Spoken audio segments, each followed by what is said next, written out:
Being rich is first and foremost a state of being, not owning. Before money, before status, before external affirmation comes the inner declaration, I am enough. I am valuable. Many chase riches to compensate for the absence of that internal truth. But when you truly believe you are rich in essence, in potential, in presence, you stop begging the world to validate you. You begin to build from internal abundance, not internal lack. True wealth is first a belief in your inherent worth. Without that, no amount of money will make you feel safe. When we say, I am rich, most people instinctively picture material wealth, cars, homes, bank accounts, luxury. But let's strip that illusion for a moment, because true richness doesn't begin with what you own. It begins with who you believe you are. That belief, that identity, is the foundation of all lasting wealth. And if you get that part wrong, no amount of external success will ever make you feel secure. Now, think about this. A person who has millions in the bank, but constantly feels like they're not enough.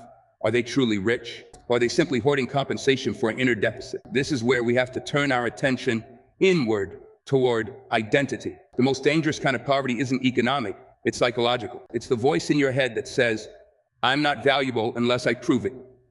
I'm not worthy unless I win. Now, this belief system is a trap. It puts you on a treadmill of performance where peace is always on the other side of achievement. You keep chasing but never arriving, because if your worth is external, then your sense of wealth will always be fragile, always at risk of collapsing the moment circumstances change. Now, instead, real richness begins when you decide to stake your value in your being, not in your doing. That's not a call to laziness. It's a call to dignity. Because when you see yourself as inherently worthy, as someone who already contains value, then you stop performing for validation and start building from identity. There's a psychological shift that happens there. Suddenly, you're not trying to earn your way into significance. You're expressing it. This is where we touch on existential truth. The philosopher Søren Kierkegaard wrote that despair is the sickness of the self that doesn't recognize its own infinite value. In other words, the greatest suffering we experience isn't the result of what's happened to us, but the stories we've come to believe about our own worth. You want to be rich? Then confront that narrative. Replace it with something rooted in truth, not trauma. You were not born to prove your value. You were born to express it. And that means your starting point matters. It means your internal story must change from, I hope I'm enough, to I know I'm enough, and I'm building from there. That shift may not be loud or dramatic, but it's powerful because it transforms how you walk into rooms, how you face rejection, how you respond to failure. Instead of crumbling, you recalibrate. You remember who you are. And that's the beginning of real wealth. Not the kind that fluctuates with markets or moods, but the kind that allows you to keep showing up fully present, fully grounded, fully alive. Hello. So say it not as a boast, but as a declaration of truth. I am rich. Because when you believe in your own worth, the world stops holding your value hostage. Hamlet, we often think of richness as something we pursue out there, something waiting for us in a promotion, an investment, a breakthrough. But that pursuit is often empty if it isn't grounded in gratitude for what already is. Gratitude, paradoxically, is the discipline that makes you rich long before the world acknowledges it. It's not weakness. It's not naive optimism. It's power. It's awareness. Fear. If you can't recognize the abundance around you now, if you can feel a sense of wealth in something as simple as a morning breeze, a kind word, a healthy breath, then no external gain will ever satisfy you. It's like trying to fill a leaking bucket. You pour in success, affirmation, money, relationships, but it all drains out because the vessel itself is cracked by ingratitude. Gratitude then isn't just polite, it's structural. It's the glue that holds inner wealth together. Let's speak plainly. Life is hard. People betray you. Opportunities pass you by. You fall short of your own ideals. And in those moments, It feels almost offensive to be told to practice gratitude. But that's precisely when it matters most. Because gratitude isn't about denying pain. It's about refusing to let pain define the entire picture. It's not about being blind to what's broken. It's about being awake to what still remains. That's not delusion. That's depth. That's maturity. There's something deeply psychological at work here.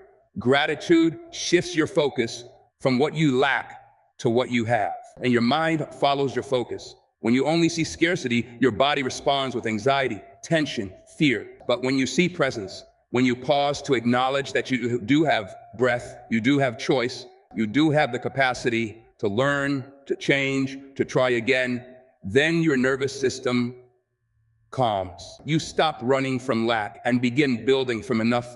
And this isn't spiritual fluff.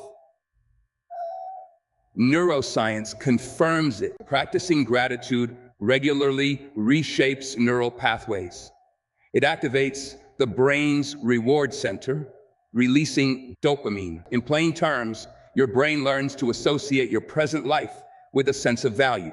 That's crucial because we don't just act based on our circumstances, we act based on how we interpret those circumstances. Gratitude upgrades your interpretation. It gives you eyes to see gold in dirt, lessons in loss, and strength in survival. Ellie, you want to be rich? Then don't just count your money. Count your moments. Count your people. Count your growth.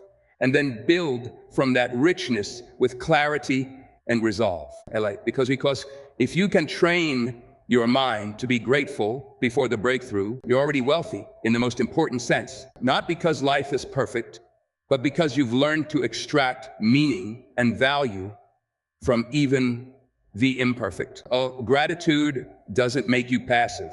It makes you powerful. Because when you live from enough, you stop chasing everything and start choosing wisely. And that right there is the wisdom that turns survival into purpose and purpose into lasting wealth. Emotional poverty is more dangerous than financial lack. The ability to love, forgive, connect, and be present with others, that is rare wealth. We live in a world where many are emotionally bankrupt, afraid to be vulnerable or real. But those who dare to show up in love with courage and honesty are the true elite. They offer what no money can buy: safe presence and authentic connection. To love without fear is to walk the earth wealthy, even when your pockets are empty. If you want to be rich, truly rich, you must confront this. Wealth is not accumulated in isolation. It's not just about what you can hoard, achieve, or control. It's about what you contribute, what you elevate, who you become in the process. We are social beings. Evolution didn't wire us for solitary greatness. It wired us for shared strength. And yet, the modern myth of the self-made person lures us into believing that independence equals power. That's an illusion. Real wealth, emotional, psychological, even spiritual, is relational. When you look closely at people who are truly rich in a meaningful way, you'll notice something profound. So they have deep roots in community. They invest in others. They create value beyond themselves. And it's not because they're saints. It's because they understand something fundamental. What you give away doesn't diminish your wealth. It multiplies it. Generosity is not a subtraction. It's an expansion. When you serve others, you don't lose energy. You access a deeper source of it. And it's not just spiritual talk. There's a biological reality to it. Acts of service and connection release oxytocin, the bonding hormone. That calms the stress response. That stabilizes your nervous system. You literally feel safer, more regulated, more present. In other words, being rich in relationships is a form of health. And health is the foundation upon which all other forms of wealth are built. What good is success if it isolates you?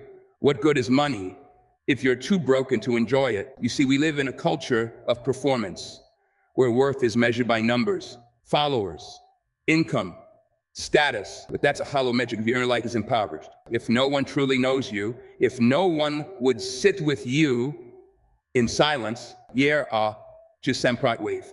If no one would carry your burdens with you, then what have you really built? A brand, a persona, a fortress? That's not wealth, that's armor. And armor gets heavy. Philosophers like Martin Buber describe the difference between I-it and I-thou relationships. In an I-it frame, people become tools, means to an end. But in I-thou, there's presence, there's dignity, there's mutual recognition.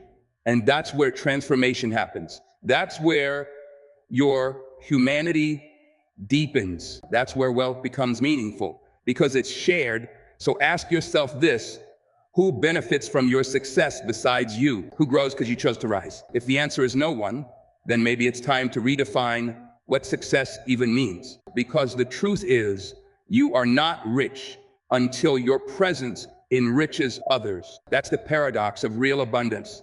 It flows through you, not just to you. And when it does, it leaves you with something that money alone could never buy. A life that matters. Give more than you take, and you'll discover you have more than you imagined. That's wealth, and it's available to you right now. Material wealth fades, but a life rooted in purpose only compounds in value when you wake up with meaning, when your actions align with something greater. Than ego or survival, you generate a wealth that nourishes you from within. From within, purpose fuels resilience, sharpens vision, dignifies suffering. It's the only kind of wealth that can survive failure, betrayal, and even death. If you know why you're here, you're already richer than 90% of the world. We live in a time where having things has become synonymous with being someone. Ownership is often mistaken for identity. You have the car, the house, the title, so you must be rich. But look closer.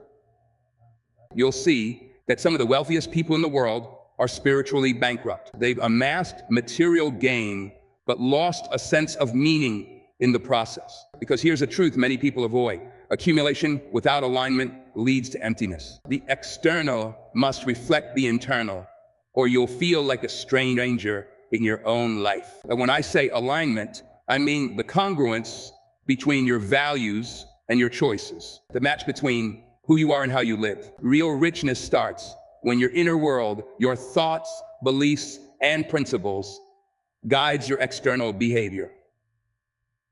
Freezel, that's when life feels coherent. That's when your actions carry integrity. And that's when success becomes sustainable.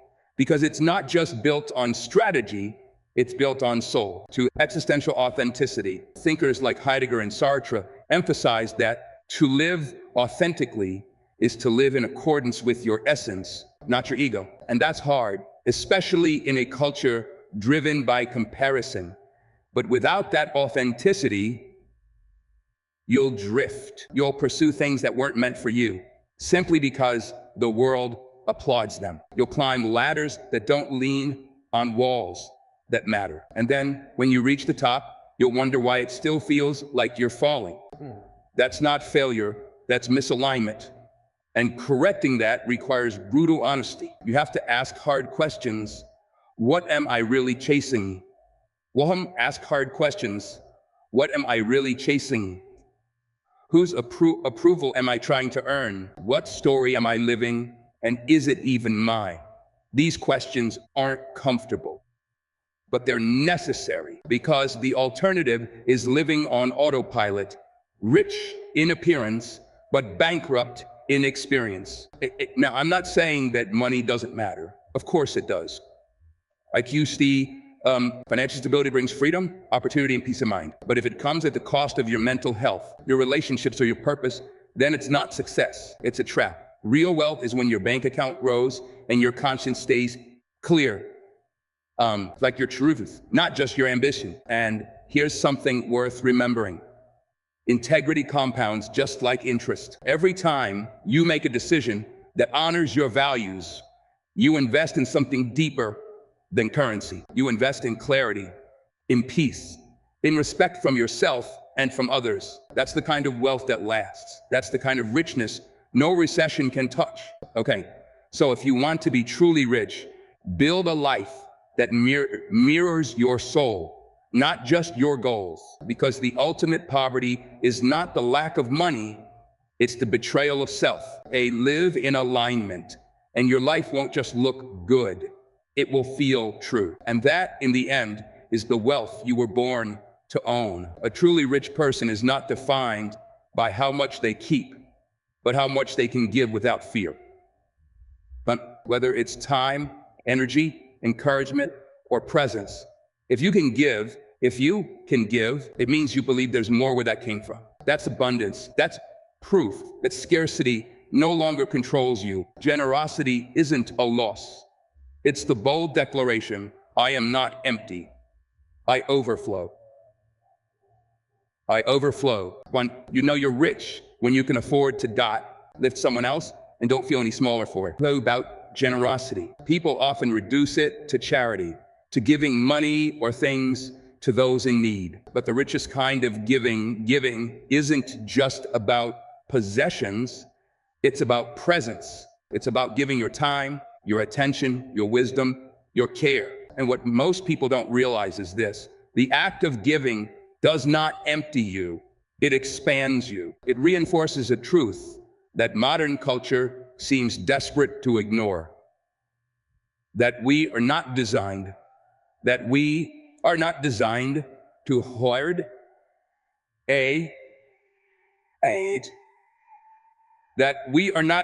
to hoard, we are wired to connect. Psychologically, this ties into what's called the helper's high, a phenomenon where acts of generosity release oxytocin and dopamine in the brain, creating a sense of euphoria and connection. In other words, giving makes us feel alive, not because it flatters our ego, but because it aligns us with a fundamental truth about human nature. We find meaning not in what we keep, but in what we contribute. And in times of deep emotional drought, when everything feels hollow or uncertain, giving be. Sometimes we need to be reminded that even when we can't change our circumstances, we still have the power to influence the lives of those around us. That may seem small, but it isn't. In fact, that's where real strength begins. Viktor Frankl, a psychiatrist and Holocaust survivor, once reflected on this during one of history's darkest chapters. He noticed that people who held on to a sense of purpose, whether it was the hope of reuniting with loved ones, helping others, or finishing a meaningful project, often found a deeper resilience. Next, why?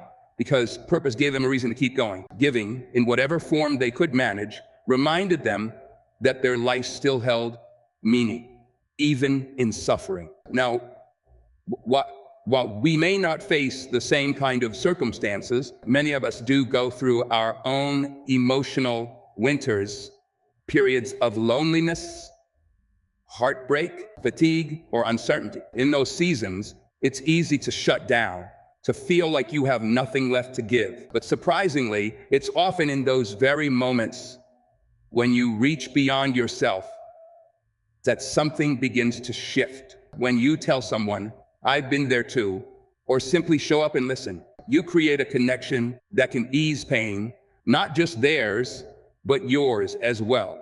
There's a richness that lives in that kind of giving. It's not about grand gestures or perfect words. It's about presence. It's about showing someone that they matter, that they're not invisible, that what they're feeling is seen, and that they're not alone. And this kind of wealth isn't measured in money. It's measured in meaning. It's the quiet fulfillment that comes from making someone's burden a little lighter, even for a moment. And that, too, is a form of abundance. The truth is, you don't need to wait until you've made it to make a difference. You don't need to be healed completely before you can help someone else feel a little less broken. Whatever you have to offer, your kindness, your story, your time, it matters. And when it's given from a genuine place, it becomes something greater than you imagined. So, if you want to feel truly rich, start here. Treehouse and Slee, start here, give. Not because you have everything, but because you have something. And when you share it, it grows your empathy, your connection, your humanity. Because at the end of the day, true wealth isn't found in what you accumulate, it's found in what you extend to others from a heart that understands what it means to care.